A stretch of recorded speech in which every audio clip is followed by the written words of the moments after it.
Hey guys, welcome back to Unleashed.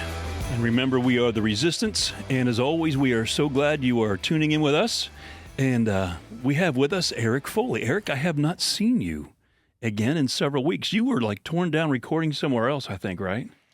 Man, we did something cool with one of my other shows. We live streamed from the jail. Oh, wow. So people could actually make comments and interact with the offenders during the show live. Wow. Yeah, I don't know anyone else that's done that, man. That's amazing. Yep. Yeah, we were inside the jail. You know what? Let's talk later because I've got some ideas. It's weird you just said that because God brought something to my attention recently about something like that. So yeah, let's talk after the show. Okay. Did you, when you were a kid, did you go to the beach or anything, like on vacation, like go to the ocean? I know we're in Indiana. We're a ways away from it, but I didn't know if you traveled to go over there at all or. Yeah, man. At least once a year we would do something like that, you know, down into Florida or whatever, like family had property down there. But yeah, man. And there was a place in Westfield too. I can't remember the name of it now. Thunder Mountain or something. I don't know. There was like a nice water park there, but. My family went every year. I grew up in northwestern Pennsylvania, and every summer we traveled over to the Jersey Beach. When I was little, we went to Atlantic City, and then when all the casino stuff came in, it kind of changed the whole family atmosphere. So we started going down the coast, maybe like 13 miles to Ocean City, and that's where I spent, our vacations in the summertime. It was awesome. Did you happen to see when you were? Now let me think. You might not even been born yet, dude, when Jaws came out. That was in 1976, I believe. Yeah, I wasn't born yet. You weren't born yet. But I have seen the movie. You have? I have. Isn't it funny to go back and watch the movie? Because at the time when it came out, but you weren't born yet, but like the special effects, I mean, they freaked you out. Like when the head comes popping out, when he's diving underneath that boat trying to find somebody and it comes floating out and you scream and, and if you freeze it, like, the head is just like, something they just made in the studio and just kind of made it out of ceramic or whatever they make him out of. Yeah. To see it in person, I'm sure it's not very, convincing at all, but it freaked us out. We were having a garage sale. My buddy Steve and I, it was in the summer, I think it was in the summer of 76. And he lived like, 6 houses away from me and we were doing a garage sale and I'm reading this book. And this is the week before we're going on vacation, right? And this whole thing with these shark attacks. And the first little kid, he's got like this little, inflatable thing that he's kind of floating on out there and gets, munched on. And I had one of those. It was pretty crazy. And when we left, to go, I took the book with me and I can remember my mom saying, "Why are you reading that?" Because it was like the Jersey coast. I think the name of the town, was it called like Amity or Amityville or? It's something like that. It's something like that. But it's funny because that movie freaked a lot of people out when it came out. I mean, if you went to the shore, there's sharks in the ocean. We know that. Very few people ever get attacked by sharks. But just the fact that someone had or has, and we and like now we see it on television, anything that happens. Man, did you see that plane crash down in South America here? That was bizarre, man. The way it just kind of fell, it was weird. You can remember, it wasn't that long ago, I was flying to Iowa in that private plane. And one of the gentlemen, I'm not going to say who it was or anything, but was in a plane that went into a flat spin. And they came within like 500 or 600 feet of pancaking on the ground. And when that plane came down, and when they were able to go and land the plane somewhere, but I guess like every rivet was loose in this plane. And when you hear, he didn't tell me that until after we landed. It was just kind of a really funny thing. I'm not afraid to fly. I really am this person that's like, you know what? When it's my time to go, I really believe God knows that. That's kind of why the whole thing with Unleashed, my website, unleashed.men, my last book, I've got a copy of 2 books here. The last one was called The Roar Within, Unleashing the Powerful Truth, of who you really are. Guys, if you don't have this, you can still get it off Amazon or Barnes & Noble or whatever. But that's kind of the way I've always lived my life. And this book was the one that came out before that. It's called Into the Wilds. But this used to be called Living Life Off the Hook, which is really kind of funny because that's how I've tried to live my life because I think, you know what? We got one life. And we get to make out of that life whatever we can dream and imagine. I really believe that if God is behind us, really, who can be against us? So our dreams can't be bigger than God's dreams. But that summer, anyhow, we were going back over there, and I can remember how that affected so many people that I talked to. They're going like, dude, there's no way I'm going in the ocean after that. Eventually people started kind of getting used to it. They see other people out there having fun, and they might go in knee, waist deep or whatever.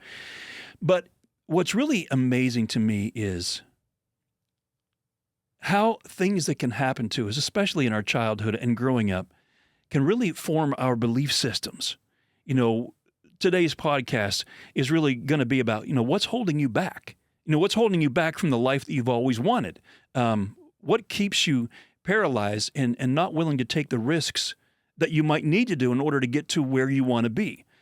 And so that's kind of where I want to go today. I was mentioning last week, that I'm a life coach. I've been certified life coach for many, many years through the John Maxwell organization, through Lives Transforming, went through the cohort for several years with True Faced. And I absolutely love coaching people. That's my heart.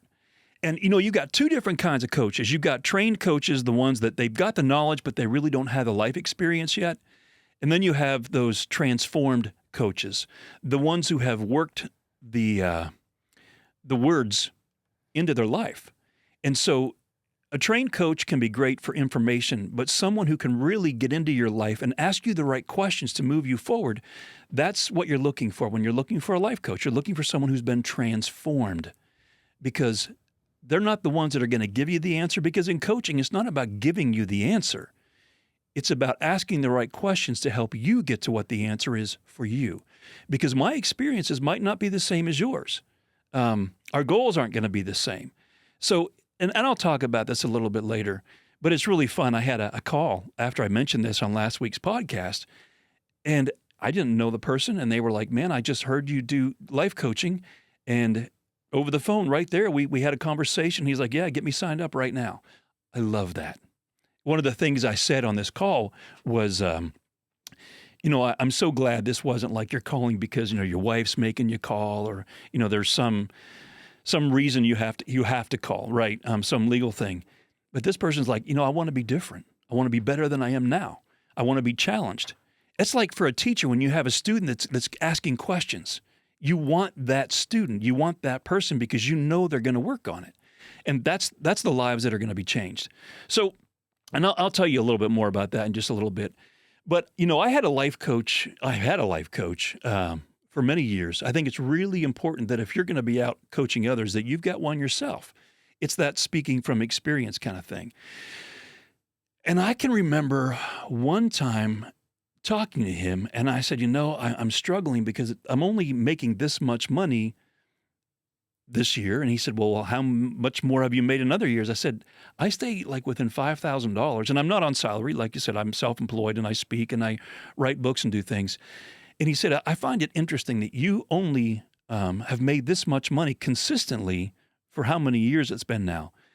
And then he asked me a question. He said, can I ask you, how much money did your dad make a year? And I said, well, my dad was a school teacher. He only made this amount every year. And he said, funny that you're making like $2,000 less than what your dad was every year. And that was 20 years ago your dad was making that money.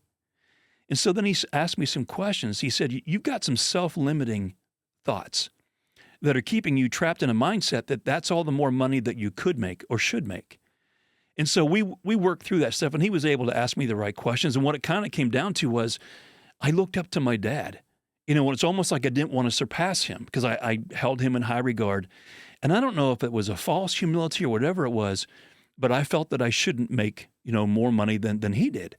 But that's going on the model that was 20 years ago.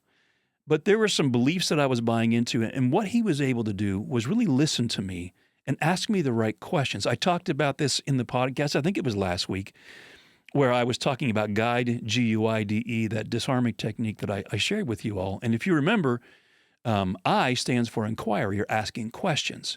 And you do that without an agenda. And he was able to do that really well with me because the only agenda he had was to help me, to make me a better version of myself. So he wasn't trying to go autobiographical and tell me all this stuff from his life, what helped him, because what helped him might not be the thing that helped me. But what was he listened well, and he knew the right questions to ask me so that I could figure this out for myself. Because that's what's the most important thing as a life coach. You've got all kinds of different things out there that for self-help or whatever, but you've got like counseling. And life coaching is not counseling. This isn't a therapy session. Counseling is really more geared around, healing a lot of different things from our past. Maybe you're suffering, with depression or PTSD or, anxiety. This is not made to be a counseling session. You've got, mentoring. Mentoring is more about, me sharing my knowledge, me sharing my skills and helping you to, and my experiences to help you with personal growth. That's what mentoring is. That's not what life coaching is.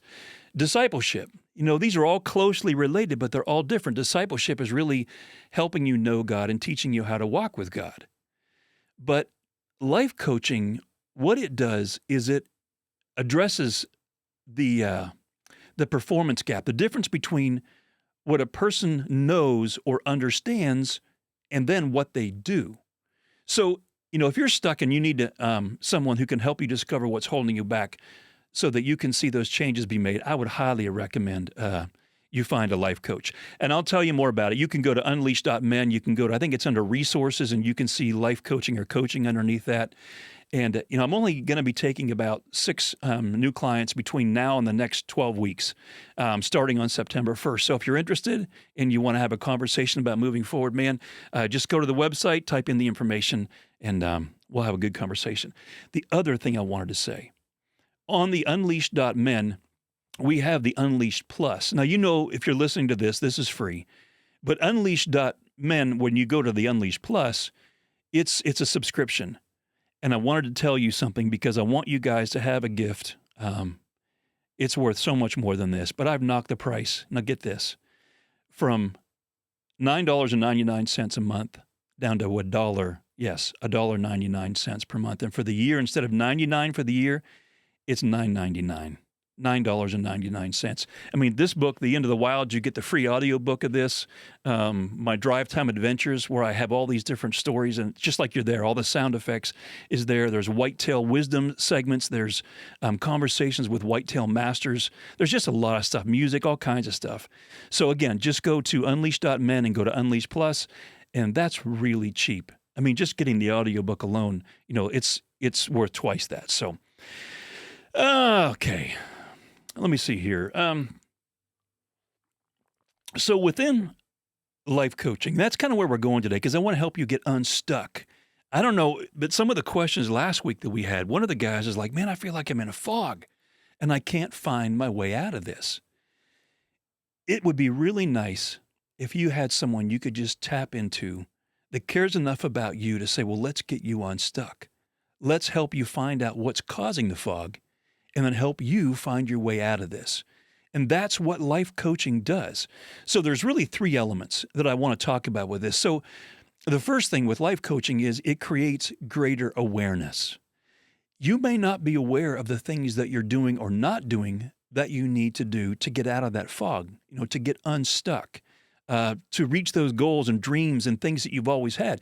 There's behaviors, there's disciplines, different things that can be holding you back. And so you need to have someone who listens well and can cause a greater awareness in you to see the need to be able to move forward. And one of the things that you're going to have, the second thing would be increased responsibility. It means that you're going to have more you're going to be needing to do, which that's a good thing. Because if you're stuck, you need some things to do to help yourself get unstuck. And so then the third thing is it's going to cause greater accountability. With your life coach. Because when we identify the awareness of what you need to have, when you're given things to work on, you need to have that person each week to say something like, so tell me your wins. Where did you win this week? Where did you feel like you, and I want to say failed, because failure is never taking a step backward. It's learning what not to do next time. So you're always moving forward. But if you're not trying, you're not moving forward. So it's making that decision to be disciplined, to do the work, and then each week, let's talk about what you did, what we might be able to do differently. There was a one of the segments that I had gone through with the John Maxwell life training, they had a speaker, and he was talking about how important in coaching it is that people learn what to do, what not to do. But he was sharing a story about a tennis team, and what they didn't tell these players was that the coaches, these private coaches they were going to give them, had never played a game of tennis in their life. They were hockey players. But the only thing the hockey players did was every time that tennis player would make a certain stroke and it wasn't good enough, he'd say, how did that feel, when you made that stroke that time? What was different that time than when I saw you hit it well last time? Okay, go back and do what you did the last time. Now repeat it again. And he would just begin to learn how to ask these questions by watching what they were doing that was successful, and then help them discover what they did when they weren't successful. And afterwards, they told these coaches, these tennis players, and they had no idea that these guys weren't tennis coaches. That's the beauty of having a good coach. It's them watching, listening, learning you so that they know the right questions to ask and then keep moving you in the right direction. I cannot stress how important it really is to have a good life coach in your life. And here's the other thing. Coaching isn't just changing like your behaviors or like a tennis swing. That's kind of an analogy. It's not changing from the outside in. It's changing from the inside out. Because you're going to have a lot of self-defeating beliefs that have stopped you where you're stuck right now, why you're in the fog. Because for whatever reason, you're believing things that are keeping you held back. And you've got to be able to understand and become aware, like I said, of what those things are so that you can move forward. One of the things coaching does is it's understanding that how you think is shaped, by your experiences. And that's what creates your thoughts, both bad or good thoughts. Excuse me. And what you have to do is you got to untangle those self-sabotaging thoughts and behaviors that have stunted your growth. It's about learning to reframe the challenges that you're facing. Okay, it's taking those and being able to look through a little different lens, like when you go to the eye doctor. How's this now? How's this now? That's what life coaching really is. It's helping you see through a different lens. And instead of shutting you down, it's turning things into focus so that you can begin to move forward. And life coaching is also about helping you find balance in every area of your life, not just like in finances or in your marriage. When you think about all the different things that we have in our lives on a daily basis, things we're facing, you've got things like your career, you've got money, fitness, family, your health, personal growth, spiritual growth. There's all kinds of things. And what I want you to think about for a second, I don't have anything here that's circular, maybe like the lid of this cup I'm drinking out of, but I want you to think about this being like a bike wheel, and you've got spokes in it. And in the center, all the spokes come out almost like slices of pie when you kind of look at it. And so if you were to imagine each one of those slices of pie within that bike wheel and those spoke areas would have all those things I just mentioned, like career, money, finances, personal growth, physical things. They're all important. And each one has that piece of the pie, so to speak. And so what I'll have sometimes people do is I want you to imagine that the center of that wheel would be the number 0. That's dead center. And if you went the spoke all the way out to the edge of the wheel, if you were to number it 1 through 10, all the way out there would be 10. And so many times what I'll have a client do is I'll say, here's all the different areas. And in each one of those little pie pieces that says career, finances, family, whatever, I want you to make a line kind of curved in the way that the outside of the circle is curved, wherever number it is where you think you are right now with each one of those. So if your career is, if you want it to be a 10 and you're only a 3 right now, make it a 3. If you want family is important, maybe you're a 7 there, so you make that a 7. Maybe your personal health is really important to you and you make it a 10. But what happens is you can begin to see when you've got like a 3 or you've got a 7 and you got a 10, now those lines on those each pieces of the pie, it's not perfectly round. They're in different places. So imagine if that outside wheel, like the tire on it, weren't there and you were having to roll that based on where you drew those lines. If it doesn't roll without really big bumps or getting stuck, then you would know that your life is out of balance. And so you've got to begin to work on those areas that are in there to bring balance into your life. It's probably never going to be everything is a 10 because we do have things that are like, for me, family is really important. Relationships are really important, way more important to me than money. But I have to remember that money needs to be important to some degree because that's what pays the bills. That's what helps take care of my family. So I think you can kind of see how all that works. And then there's a number of things that we have to look at for each one of us to help us understand, like intelligence. You know, when a person's balance and capabilities, you have to look at 4 different things. One of them would be intellect, and that's reasoning. You know, what is your reasoning like? Are you able to grasp a concept and work through a problem quickly? If that is some area of yours that isn't as strong, having someone to help you in that area, help you navigate the problem is going to be a huge benefit to you. You've got, that's called your intelligence quotient or IQ. Then you have a spiritual quotient, and that is your ability to use, you know, like spiritual values, you know, practices and those experiences to help, you know, with your personal growth and well-being. It also is huge in your purpose, discovering and living out of your purpose, that spiritual quotient, because that's your belief system that you've got happening there inside of you. Then you've got what's called the emotional quotient. And an emotional quotient, that's the ability to understand, use, and manage your own emotions in a positive way to relieve stress, to communicate effectively, to empathize with others, because that's a huge part of being able to move forward is when we're good listeners and we can be empathetic to someone else, it builds trust. And so that is huge, and it diffuses the conflicts. And then the last piece, which if you've heard me talking here sometimes about like the exercise and weightlifting stuff that I do, that's your physical quotient, because understanding how important it is to take care of your body is really important because that's going to play into your emotional health. I mean, it plays into almost all of these things. Being able to navigate, you know, the tough questions. If you're not exhausted because you got the right sleep, you're eating the right food.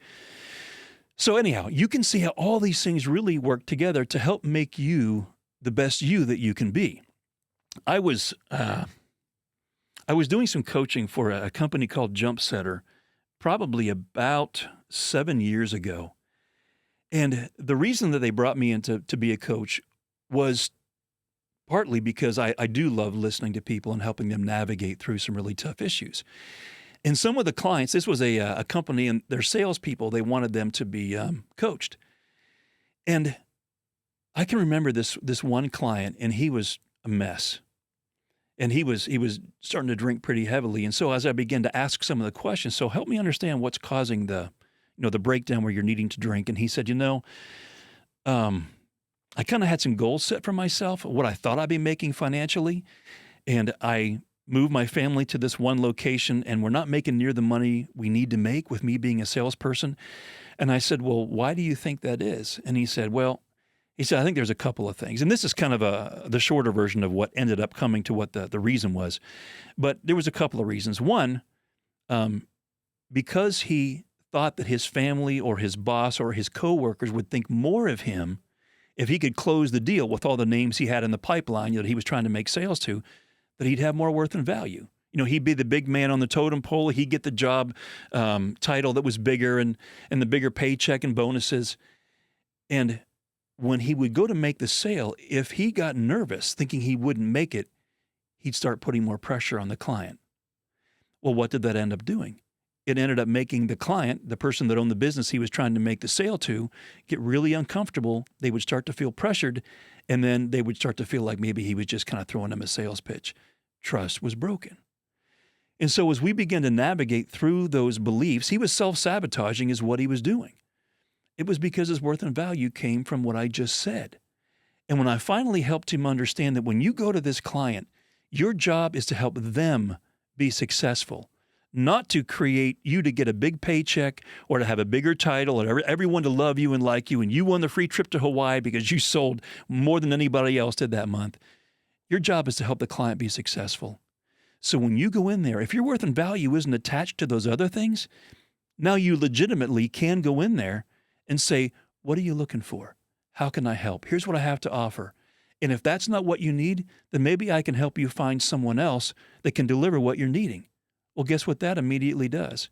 The client realizes you're putting them before yourself, and now they're going to listen better. Now you have some place to work from. So building trust like that is so important, but you cannot do it if you do not know what your true identity is, that your worth and value does not come from those things.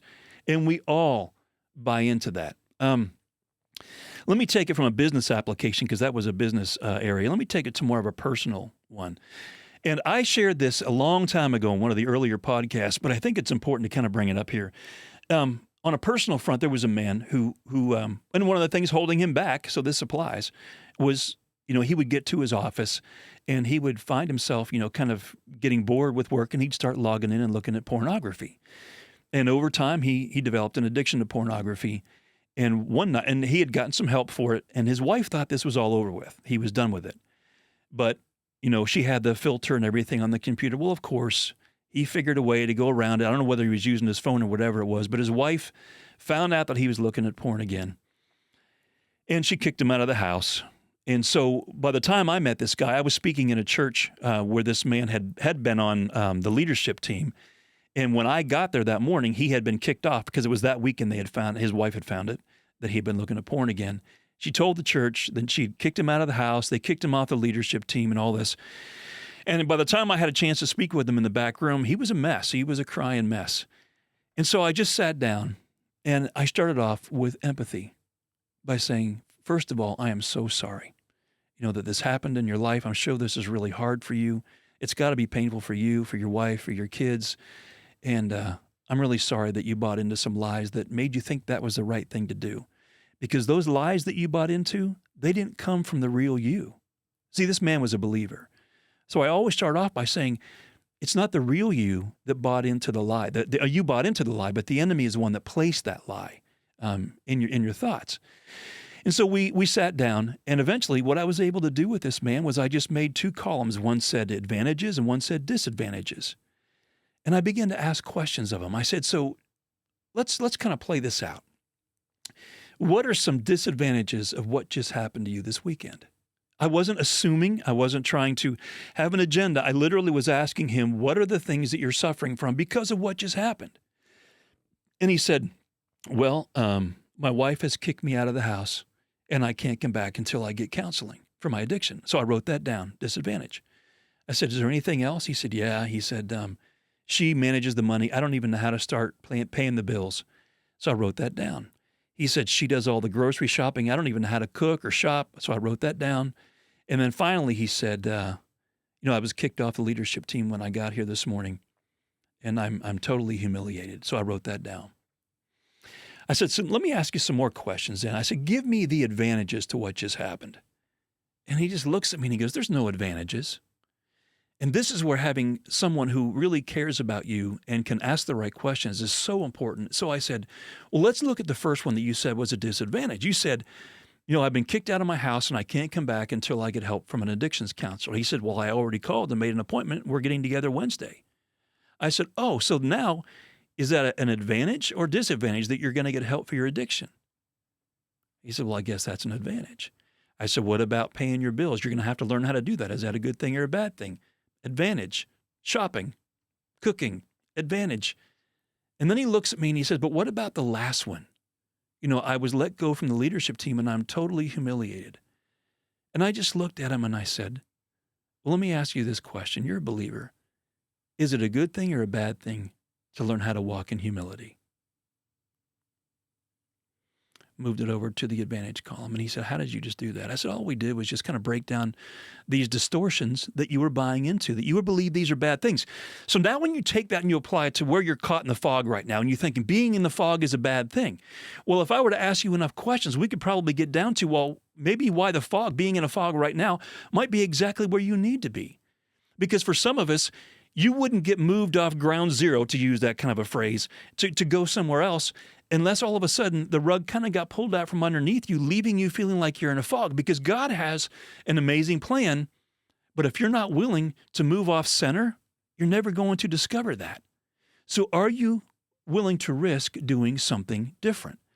I was I had to go in this last week and get a CT scan on something. And when they opened the door for me to go back to the CT scan, there was a man that I knew. I had forgotten he even worked there. And as I was waiting to be pushed into this machine, he starts asking me, hey, how's it going? What are you doing? And I said, well, this area is going good. This area is kind of like in a fog. And he says, why do you think that is? I said, I'm not sure. And he said, sometimes God will move us by putting us in that fog and making us feel like we can't keep doing the same thing we were doing because we're not getting the results we once had. So God will allow us. It's exactly what I teach, but I needed to hear it from somebody else. God moved that person into my life to help me understand that being in a fog right now was actually a good thing, because what it did was it moved me back to start doing coaching again, which is what I love. It's what I'm good at. So if you go back to, episode 1, and that was, I think it was called Eyes in the Dark. Was that right, Eric? I think it was called Eyes in the Dark, that lion story. I talked about, it's all about identity. And really, when we work through the coaching process, if you end up wanting to do coaching, that's going to be the foundation. Identity, identity, identity. Because when you understand who you really are, that no matter what happens, your identity is not going to change. Like for that guy that was trying to make the sales pitch, if he knew that his worth and value wasn't coming from his coworkers, his wife, that man who he was trying to sell to, that nothing about his worth and value would change if he did or didn't make the sale, guess what? He can get into the world and he's willing to be able to risk doing something different because it's not going to change who he is. Now he was able to do something in a different way and get into that person's world.